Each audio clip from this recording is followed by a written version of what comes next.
महात्मा ज्योतिराव फूले ने जो कर्म किया है, ज्योतिबाई फूले सावित्रीबाई फूले ने इतना बढ़िया काम किया है कि कोई नहीं कर सकता आज तक। समाज को उत्थान करने के लिए सावित्रीबाई फूले गरीबों को कुआं के अंदर पढ़ाने जाती थी चुपके और रास्ते में उनको जो है कीचड़ से फेंक दिया जाता तो उनकी साड़ी में वो साड़ी बदल के फिर आती थी। तो इस तरह से काम शुरुआत हुआ है, नहीं तो कोई जानता भी नहीं था कि ये पढ़ाई लिखाई क्या होती है। हम तो जानवर की तरह थे। आज तो बहुत बड़ा आज़ाद है, आप हैं हम हैं, लेकिन उस ज़माने में कोई भी आज़ाद नहीं था, सब एकदम जानवर की तरह। चीज़ है वो है एजुकेशन। अगर हमारे पास अच्छी एजुकेशन नहीं होगी तो हम इस तरीके का कोई भी एक्टिविटी नहीं कर पाएंगे, कोई भी अच्छे कार्य नहीं कर पाएंगे। इसलिए आप सबसे यही रिक्वेस्ट है कि जो भी यहाँ पेरेंट्स हैं अपने बच्चों को अच्छी एजुकेशन के लिए ज़रूर फोकस करें। और मेनली मैं थोड़ा सा इस बात पर जोर देना चाहूँगा कि बहुत सारे लोग जो हैं एजुकेशन में फोकस तो कर रहे हैं, मगर कहीं ना कहीं एक डिफ्रेंशिएट है। लड़के और लड़कियों में डिफ्रेंशिएट करते हैं कि लड़का जो है अच्छे स्कूल में पढ़ लेगा, लड़की को तो कहीं और जाना है, वो कहीं भी पढ़ लेगी कोई बात नहीं, कैसे भी उसका एजुकेशन पूरा करा दो, डिग्री पूरी करा दो। ऐसा नहीं है, हमें जिम्मेदारी लेनी होगी। लड़का हो चाहे लड़की हो, दोनों हमारे बच्चे हैं, दोनों को बराबर जो है देना पड़ेगा हमें अपॉर्चुनिटी। और जैसा कि आप सब पहले से जानते भी होंगे और ये हकीकत भी है कि अगर हम एक लड़के को पढ़ाते हैं तो कहीं ना कहीं सिर्फ एक लड़का शिक्षित होता है, लेकिन अगर हम एक लड़की को पढ़ाते हैं तो पूरे समाज को, पूरे परिवार को शिक्षित करती है।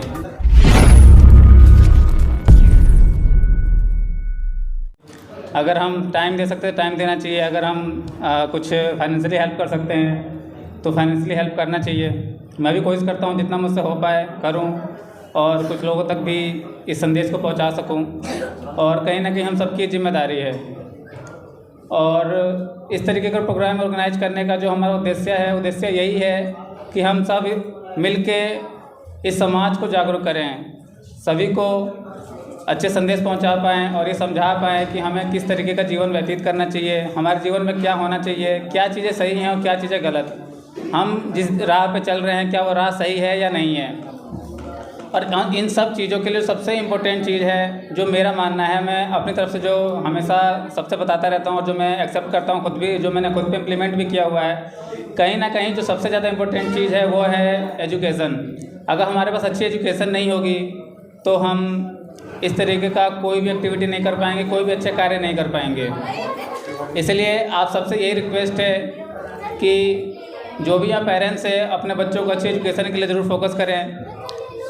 और मेनली मैं थोड़ा सा इस बात पर भी जोर देना चाहूँगा कि बहुत सारे लोग जो हैं एजुकेशन में फोकस तो कर रहे हैं, मगर कहीं ना कहीं एक डिफ्रेंशिएट है। लड़के और लड़कियों में डिफ्रेंशिएट करते हैं कि लड़का जो है अच्छे स्कूल में पढ़ लेगा, लड़की को तो कहीं और जाना है, वो कहीं भी पढ़ लेगी कोई बात नहीं, कैसे भी उसका एजुकेशन पूरा करा दो, डिग्री पूरी करा दो। ऐसा नहीं है, हमें जिम्मेदारी लेनी होगी। लड़का हो चाहे लड़की हो, दोनों हमारे बच्चे हैं, दोनों को बराबर जो है देना पड़ेगा हमें अपॉर्चुनिटी। और जैसा कि आप सब पहले से जानते भी होंगे और ये हकीकत भी है कि अगर हम एक लड़के को पढ़ाते हैं तो कहीं ना कहीं सिर्फ एक लड़का शिक्षित होता है, लेकिन अगर हम एक लड़की को पढ़ाते हैं तो पूरे समाज को, पूरे परिवार को शिक्षित करती है। तो हमें जो है दोनों को बराबर अपॉर्चुनिटी देनी होगी, शिक्षा पे जोर देना होगा। और कहीं ना कहीं समाज के साथ मिलकर, जैसे तीनथ मौर्य जी जो है MFG फाउंडेशन के द्वारा ये सब चीज़ों को ऑर्गेनाइज करते हैं, जैसे कुछ लोग मिलकर सपोर्ट कर भी रहे हैं, तो हम सबका दायित्व है, सबकी जिम्मेदारी है कि हम सबको मिलकर इनको सपोर्ट करना चाहिए, टाइम के साथ भी और फाइनेंसिस के साथ भी। जितना हम कर सकते हैं हमें करना चाहिए ताकि हम इस तरीके के कार्यक्रम आगे भी कर सकें और अपने समाज को जागरूक कर सकें।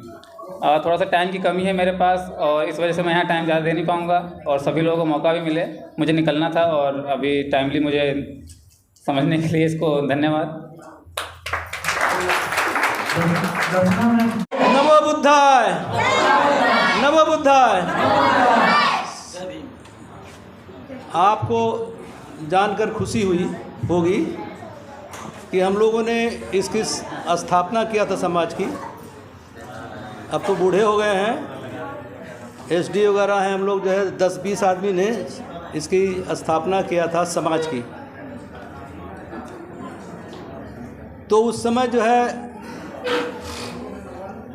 लोग हंसते थे, जो वहाँ के बूढ़े और भी लोग थे जो पढ़े लिखे थे, वो भी हंसते थे। और हम लोगों को बोलने नहीं दिया जाता था समाज में। प्रोग्राम जो होते थे भीड़ भंडाराओं में हम लोग काम करते थे तो उस समय जो है हमें प्रोग्राम करने नहीं देते थे, लेकिन हम उनको समझा के चले आते थे कि डॉक्टर इंजीनियर बनने के लिए बच्चों को पढ़ाना है, दुकान मकान बनाना है। लेकिन वो लोग कहते थे लौंडे कहाँ से आ गए, इनको कुछ पता नहीं है। तो इस तरह से समाज धीरे धीरे आगे बढ़ता है। अभी 10 हैं, कल 20 होंगे, परसों 50 होंगे, फिर 1000 होंगे, लाख होंगे। तो बच्चों पुरानी किताबें पढ़ के और नई किताबें पढ़िए, लेकिन पुरानी किताबें जो है हमने सम्राट अशोक की किताब पढ़ा हुआ है, महात्मा ज्योतिराव फूले की किताब पढ़ा हुआ है। महात्मा ज्योतिराव फूले ने जो कर्म किया है, ज्योतिबाई फूले सावित्रीबाई फूले ने इतना बढ़िया काम किया है कि कोई नहीं कर सकता आज तक। समाज को उत्थान करने के लिए, समाज का उत्थान करने के लिए सावित्रीबाई फूले गरीबों को कुआं के अंदर पढ़ाने जाती थी चुपके चुपके, और रास्ते में उनको जो है कीचड़ से फेंक दिया जाता था उनकी साड़ी में, वो साड़ी बदल के फिर आती थी।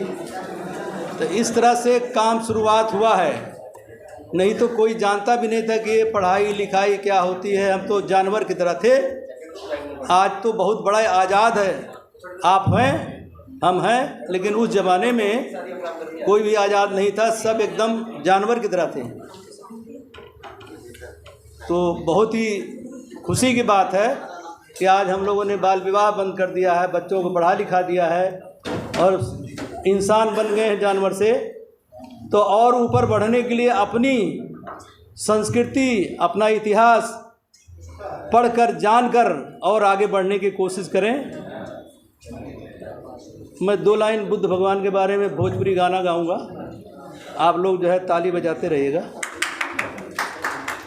छोड़ दे ले राजपाट और राजधानिया की बुद्ध भावना, धैले जंगल की डगरिया की बुद्ध भावना।